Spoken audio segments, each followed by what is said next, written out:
Bicara soal peluang investasi, kali ini sektor pembangunan infrastruktur juga berpotensi mendatangkan investasi yang lumayan besar. Di mana di tengah pandemi, pemerintah terus membangun sejumlah infrastruktur. Salah satunya adalah pembangunan jalan tol hingga 18.000 kilometer.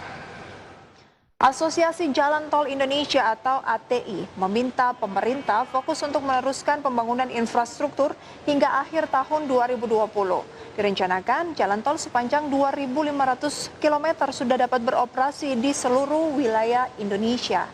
Sekretaris Jenderal Asosiasi Jalan Tol Indonesia, Kris Ade Sudiono mengungkapkan dana segar yang akan diberikan pemerintah adalah sebesar 27 triliun rupiah untuk pembangunan jalan tol.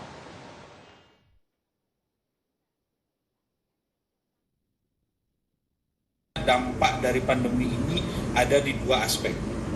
Yang pertama untuk teman-teman yang masih dalam tahap konstruksi, lalu yang kedua adalah untuk teman-teman operator jalan tol yang sudah dalam tahap operasi. Ya.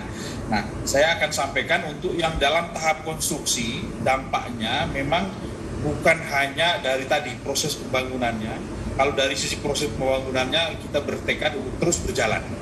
Tetapi yang mungkin dirasakan oleh teman-teman yang masih dalam tahap konstruksi adalah pertama adalah dari aspek pendanaan. Ya. Kenapa saya sebut pendanaan? Karena tentu likuiditas akan menjadi isu dengan tadi turunnya traffic dan sebagainya, sehingga kebutuhan untuk pendanaan belanja modal akan terganggu. Nah, yang kedua adalah dari proses pembebasan tanah.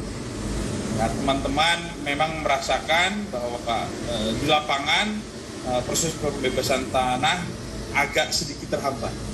Tetapi konfirmasi baik dari sisi alokasi anggaran pembebasan tanah maupun proses pembebasan tanah yang dilakukan oleh tim pembebasan